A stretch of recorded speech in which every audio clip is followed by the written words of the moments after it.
This is the local candidate forum. We are live at the council chambers at the Fulton City Hall, and this is sponsored by the Fulton Sun, KFAL Radio, and Callaway Community Hospital. And the last part of our forum, also the Fulton Area Chamber of Commerce, and for the refreshments they provided too, right? And before we have the last part of our forum for the 10th Senate District with Jeannie Riddle and Ed Schieffer. Again, we want to thank those that made this possible, the Fulton Sun, KFAL Radio, Fulton Area Chamber of Commerce, and the City of Fulton. And Jeannie, you will begin with your 2-minute opening. Okay, thank you, Steve. Good evening. I'm Jeannie Riddle, the current state representative in District 49, finishing my 3rd term and running to be your next state senator. I'm running to be your state senator so that I can continue to work on the things that I started, helping our small business owners prosper and grow. I want what Missourians want: safe, family-supporting jobs. Too many of our businesses are fighting burdensome regulations that are threatening current jobs and thwarting the possibility of new jobs. I have worked with our local businesses to create a better business climate by reducing needless and burdensome regulations through legislation that is now law.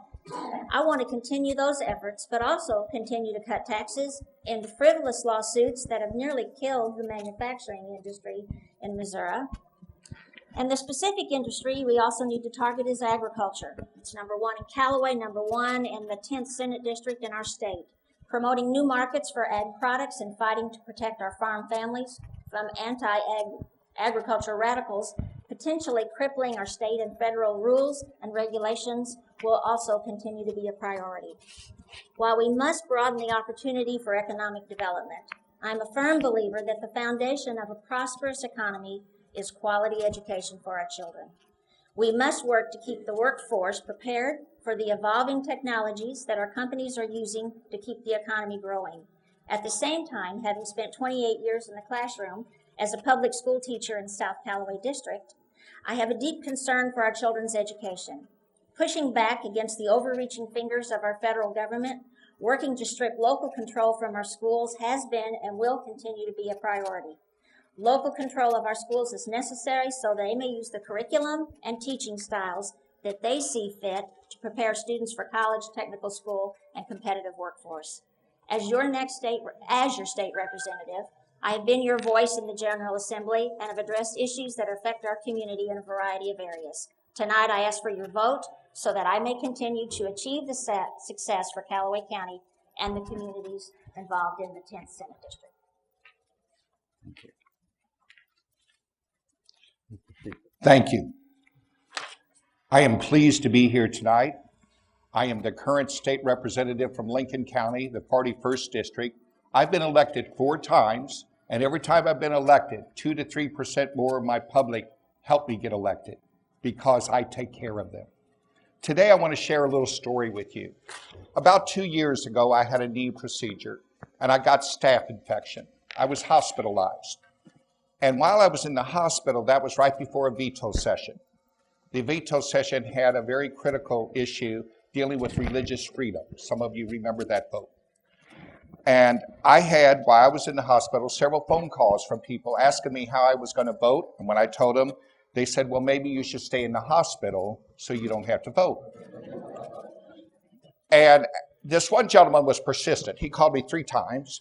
And on the 3rd time, he said, Ed, nobody will blame you if you stay in the hospital one more day. You don't have to vote. That way you won't stir up any problems. And here's the kicker, ladies and gentlemen. He said, if you'll stay in that hospital, we'll make sure you have the largest campaign contribution you've ever had. Now, ladies and gentlemen, I don't know about you, but I can't be bribed. I can't be bought, and I'm not going to take that kind of money that day or any other day as long as I'm representing you in Jeff City. I want you to know that's the kind of person I am. I believe that with my whole body, heart, and soul. And one of the biggest things wrong with Jeff City today and our federal government is big money. Big money has bought politicians. Big money is influencing this election like never before. And all you have to do is go to the website and look up who's getting what money. And you'll see who the big players are in this election. Ladies and gentlemen, I ask you to do that. Thank you.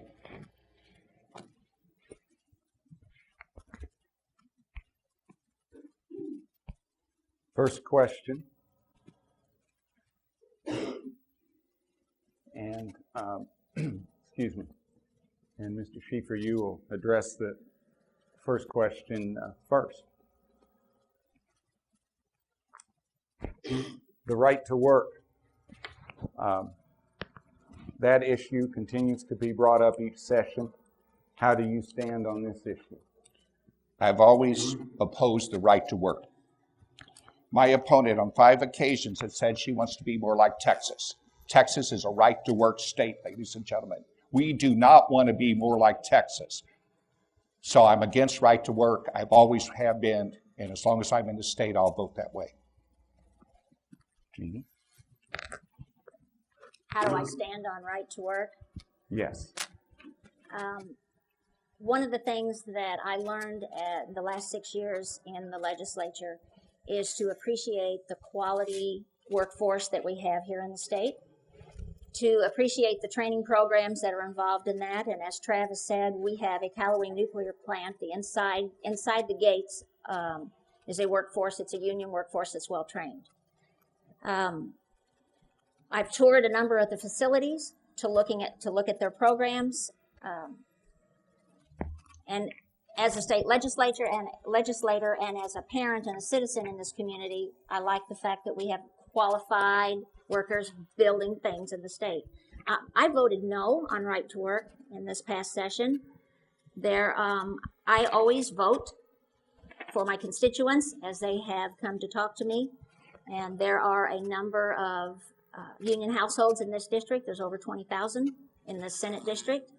And so at this point, not only in Callaway County did I have, actually my students came out of the woodwork talking to me about this particular situation and asked me to consider looking at, because jobs right now are scarce, to please look at this carefully. And as I did, I listened to constituents not only in Callaway County, but in the 10th district overall, and that's why I voted no. May I have rebuttal? Yes. It is true that my opponent voted that way, same way on that issue. And I'm glad she recognized there's 20,000 union brothers and sisters in the 10th district. For 8 years, I have voted 100% union. I always will vote 100% union, and that's a record I'm proud of. Thank you. Next question, which, Jeannie, you will start off with this question. What is your stance or your position on Medicaid expansion? Medicaid expansion. We have a proposal on the table today to expand a broken program. I'm not in favor of expanding a broken program, nor have the constituents who have come to me and talked to me want me to expand something that's not working accurately. The first thing that we need to do is reform the program.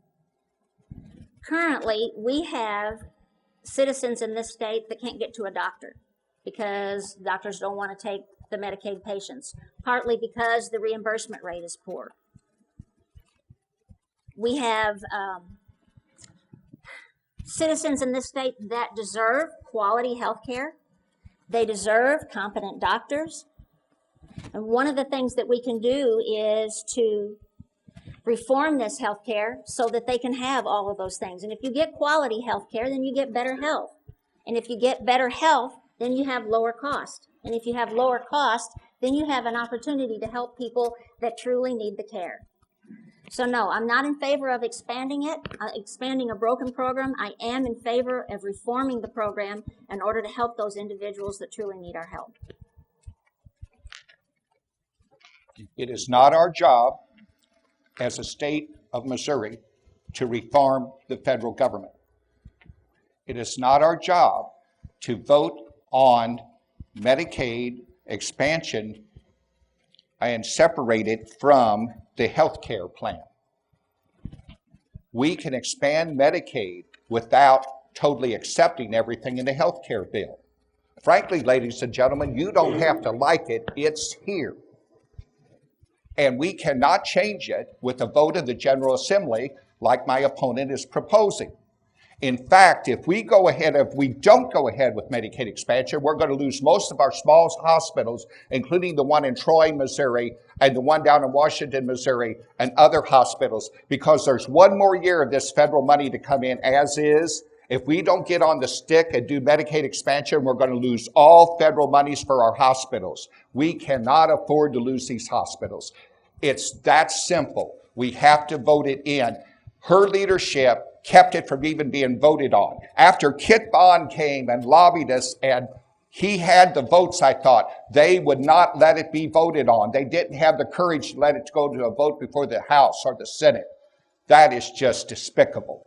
And we have to ask for Medicaid expansion. 24,000 jobs will be created. That alone will be enough to give all our state workers a 3% increase in salary. We have to have Medicaid expansion, separated from this other health care. It is a separate issue. Thank you. Rebuttal. Yes. Well, number one, we did not have the conversation about losing hospitals until Obamacare. That's number one. Number two, don't be fooled.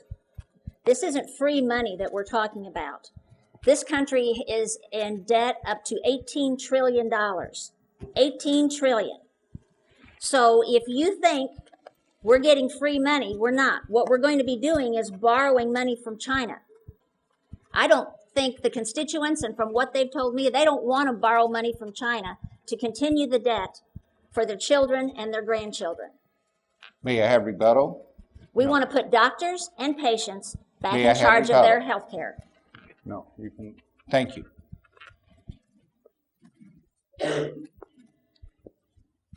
Next question.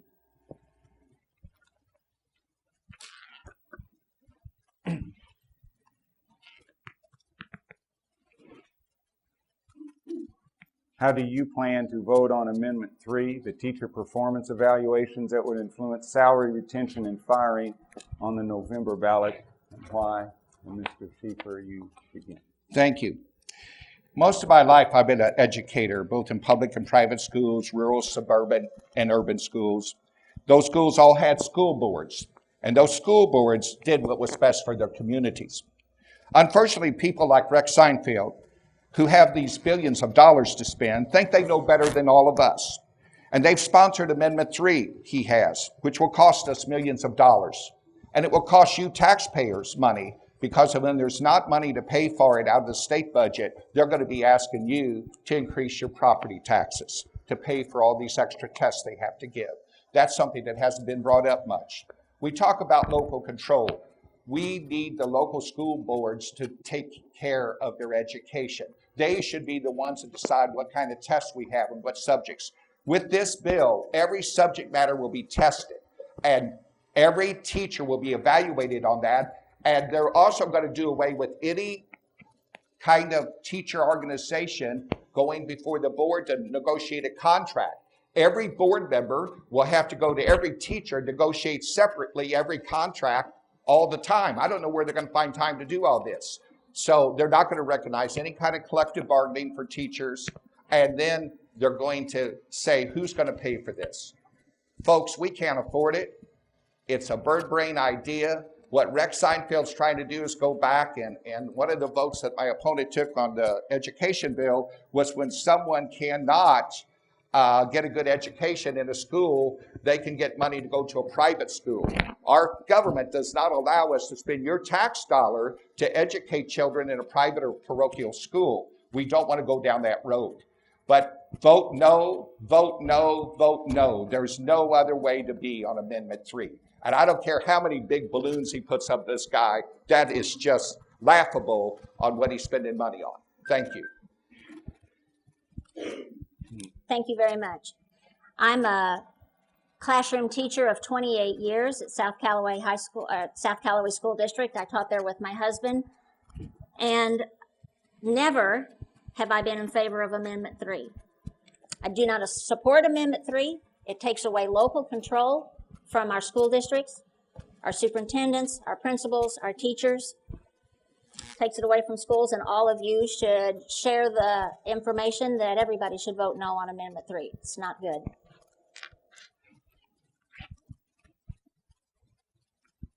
Our final question for the candidates. What is your philosophy to grow business in the state? And Jeannie, start with you. That's what I've been working on, and that's why I'm running for state senate. I want what Missourians want: safe, family-supporting jobs. And the way that we do that is to get the bureaucrats out of the way. We ran into this, as I've served you the past 6 years, with our businesses right here in Callaway County, with our own state departments getting in the way of them growing and expanding. We have to get the word out to our businesses that if that is the issue, then there are things that we can do to help that. We have business owners and we have individuals that are trying to survive in this economic climate right now. So fighting our own burdensome tax regulations, we are, I want to continue to those tax cuts so that we have more money back in our individuals' pockets as well as our business owners' hands, because when they have more money, they put it back into the community. They invest it in the community. We need to watch those frivolous lawsuits because they truly have killed our manufacturing, not only in Missouri, but in our nation. Agriculture, we have to watch to open up new markets, and we need to make sure that we don't have the anti-agriculture groups that do not understand Missouri's traditions and Missouri's way of life in agriculture. They're trying to stop our farming, and we're going to make sure that that doesn't happen. Economic growth, we do it one step at a time. I've passed laws that have helped businesses right here in Callaway County, help them grow and expand. We have a distribution center that's here in Callaway County rather than in another state because of legislation that I passed, and my colleagues got on board and helped me out. They understand that. Thank you. Is there a rebuttal on this? Yes. You get 2 minutes on this question. Okay, thank you. And the question again, what is your philosophy to grow business in the state? There's two ways to grow business in any state, including Missouri. We have to have better infrastructure. We have to have better education. It comes down to those two issues.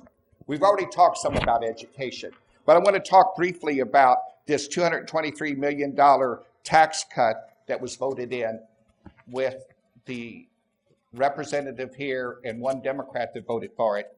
That's going to hurt schools more than anything. They're talking about cutting taxes.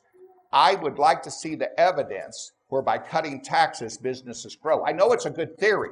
I'd like to believe it. I really would. But I want to see the hardcore evidence where you cut X number of dollars, they're going to spend that money to grow their business. Most of the people who got that tax cut are going to get it somewhere between $23 and $79. I don't know how they can grow a business with $23 to $79. And even if it's $1,000, what kind of equipment can you buy with $1,000? So I want to see evidence where the tax cut's going to make business grow. And by cutting, we won't know for sure that schools are going to suffer.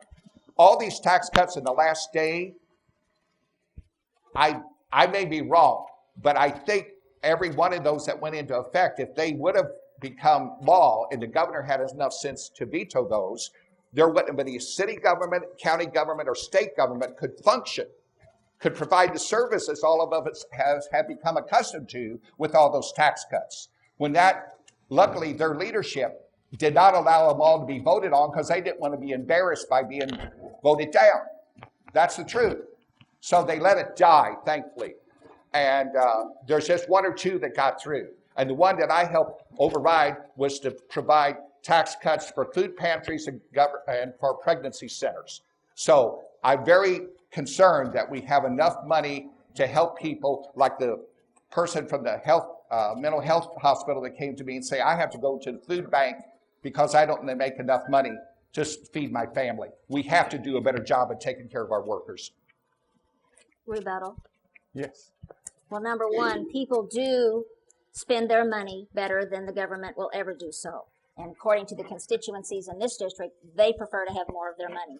Number two, in order to grow jobs, you cannot separate energy along with the infrastructure, education. And along with that education, we have to add funding in the budget to help for training programs for our businesses. For example, one manufacturer just put money into one of the community centers in the southern part of the state, the OCC, in order to have a job training program for their manufacturing system. We can't pit business against education. What people need to understand is if our businesses leave this state, they take their money with them. We have businesses that are shutting down. We have businesses that are going to surrounding states. And yes, we have Rick Perry from Texas calling our businesses on a regular basis, telling them to come to Texas because you don't have the tax issues in Texas that you have in Missouri. So if we want to keep funding our schools, we better darn sure make sure that our businesses are still prospering here in the state of Missouri.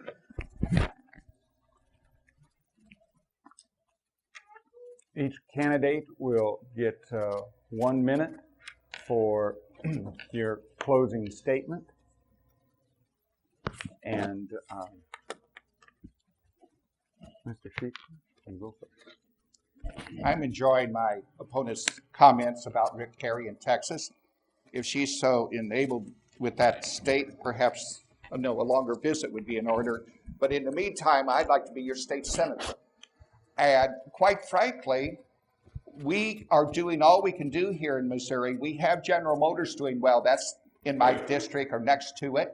We had the Ford plant. I voted on the car manufacturing bill. That was the best bill we ever voted on to create jobs. The next best bill we could vote on is to expand Medicaid expansion that would have 24,000 jobs. That would give us enough money to give every state worker, including all these people out here working at the state hospital, a 3% increase.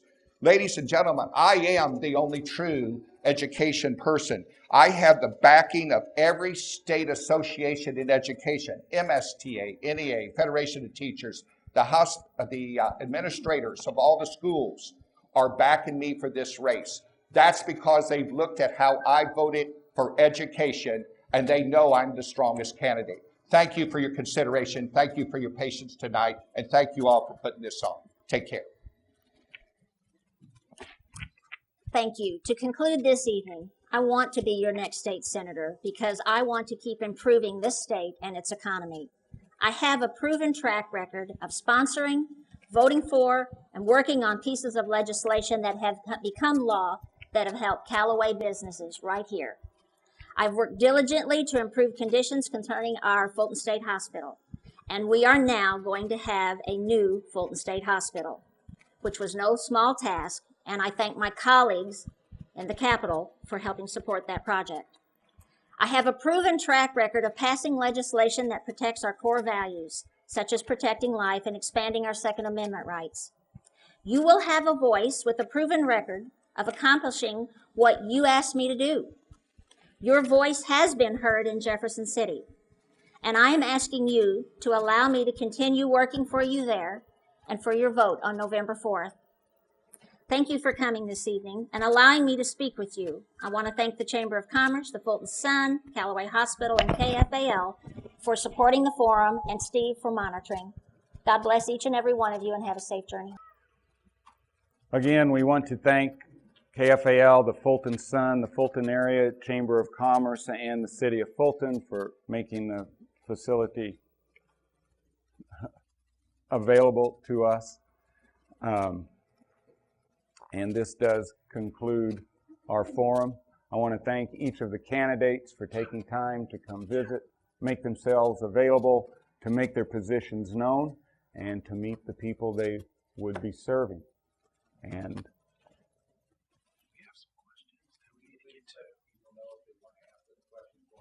okay, we'll take some questions. I'm not sure how this is going to go. Well, I'm not reading opinions in questions. All right. Well, I've got a couple questions. That first question is for our presiding commissioners. We're going to continue. I've just been told. These are some questions from our audience put in the basket. We thought were good ones to pass on, and they were bored. And these questions, these 4, were more than one time put in the basket. Okay, for Gary and Janet, and it's a question concerning the CAFOs. And do you support regulatory restrictions, either health or other ordinance that limit the number and/or size of the CAFOs in the county, while grandfathering the existing operations? I can go first. The petition drive was given to us, and we as a commission are concerned. I think our concern is after the fact, because I think myself, I support property rights and the ability to do what we need to do. The DNR is a big player in these CAFOs, and they supply or give the permit to the CAFO. I think my duty is not necessarily to stop this CAFO right off the bat. My duty is to make sure that in the future that everything is monitored and controlled like it's supposed to be. So we have concerns as a commission. I have a concern as a commissioner. I don't think it's my job to stop it. I think it's my job to make sure that the DNR, who has the rules and regulations put into place, do their job and stay focused on what's going on. And that's not only with the one that's coming in, but that's with everything that we got going on, because we talked earlier, the runoff that we have to work on controlling our streams and keeping our streams clean and do the best we can for generations to come. I have grandchildren growing up, and I want them to be able to do some of the things that we currently do. So to stay focused on what our job duties are, let the DNR do their job, but then we behind the scenes make sure that they continue to do their job and monitor things the way they're supposed to be monitored. I'm glad the opportunity to kind of rebut that, because according to what I've been reading the Fulton Sun and the meetings I've been attending, the petition was taken to the county commissioners. It wasn't taken very strongly, and when the group wanted to then re-meet with the commissioners and they had a deadline, there was a meeting and they did not notify the group regarding when that meeting date and time was, because I attended the meeting and I brought that up at the meeting at the Hatton School. I would like to know where this health panel is, because according to what I also read in the Fulton Sun, was that the commissioners were putting together a health panel to look into the possible regulation or policy regarding the CAFO. So I would also like to know where this panel is and who's going to appoint the people for this panel. And I want to make sure that they are not related to each other and they are also from both sides of the story. I would also like to know, of those 25 jobs, how's that going to be possible? With the amount of hogs in the Audrain County, which is 22,000, from what I understand from the meeting I attended, they have 7 employees. So if we're going to have 10,000 hogs, how are we going to employ 25 individuals? So just using that as a comparison. Also, what money are they bringing into our county? This is your dollars that are being spent on these roads. This is your dollar that is going to be spent on these bridges. Why do we not have answers? From what I understand, they are not bringing $1 into this county. This is all of our money. Okay, thank you. And this question is for the 10th District Senate, Jeannie and Ed. And will you support full funding for the Missouri School for the Deaf?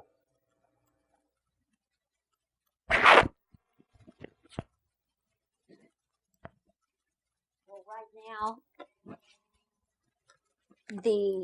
I can't tell you exactly what their funding is. I'm not on the budget committee, but it is an institution in Callaway County. I know that the number of students that are attending there is very, very low. And before I would give you a definite answer on that, number one, I take care of my constituents in my county, but we have to look at the numbers, and I need to see those numbers. Thank you. I can tell you I believe in full funding for all schools, including School for the Deaf. The biggest disservice we're getting right now, not just the School for the Deaf, but all other entities, is we're not fully funding the formula, and we need to take care of that. And the way to get the money is to have Medicaid expansion, and the jobs will be there to pay for it. Rebuttal. No, Nope. no. Okay. Get your answer. And I was also told this is the final question. And this is for Ed, or for Gracia and Travis, I'm sorry. Yeah, yeah. Yeah. And you can answer it too. Okay. I reserve the right to. Don't blame me a bit.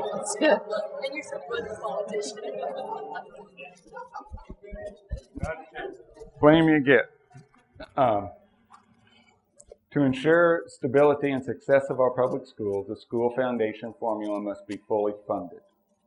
Will you work to stabilize and/or increase the funds available for the school foundation formula and to help rural schools that are at risk due to low assessed valuation? Why or why not? Absolutely. I mean, that's to say otherwise is just absolutely ridiculous. When I first ran in 1983, that was the question asked of me: will you vote to fully fund the foundation formula? And my answer was an absolute yes. And we've worked and worked and worked to get the money for that.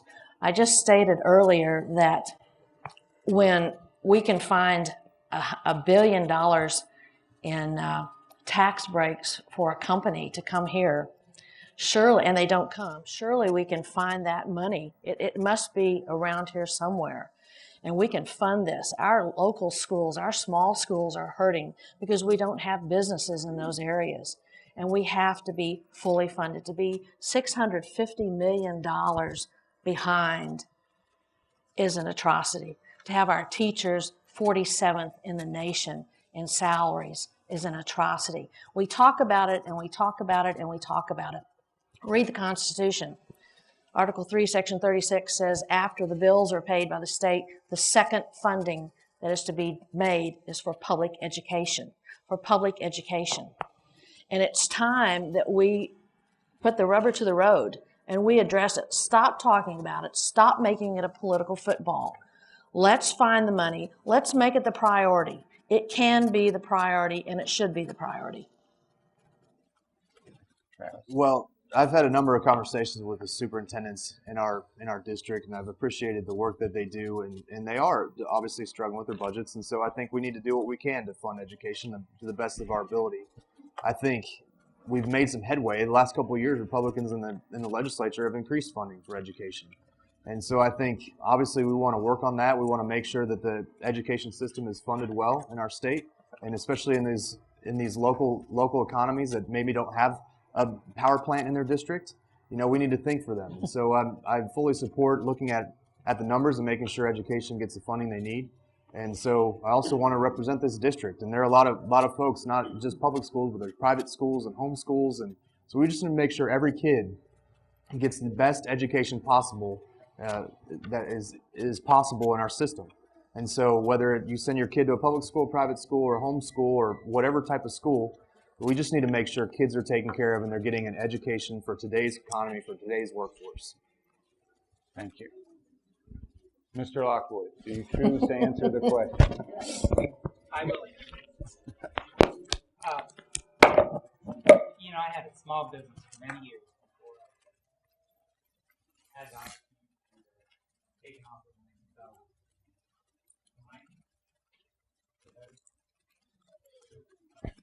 I can speak loud. Okay, and one of the hardest things I had as an employer was trying to hire employees. You know, there's so many people out there who don't have the skills, who don't have the training, and it was just a nightmare. And after selling the business, I worked for a manufacturer here in town. And a lot of the stuff that Mrs. Riddle was talking about, you know, all this regulations holding us back, well, we didn't have that. So I think there's a lot of misconceptions out there. You know, I'm just a common sense guy. And we got to do what we got to do to get ahead. And that includes funding the schools so they can do their job in giving us the workers that we need. And if you do that, why would a business invest in Missouri if we won't invest in ourselves? We got to invest in our schools and on our infrastructure, and then those businesses will come in here. They're not leaving the state because they're going for better conditions elsewhere. They're leaving it because of what we're offering them. We're not offering them the workers and the infrastructure that they need. So, thank you.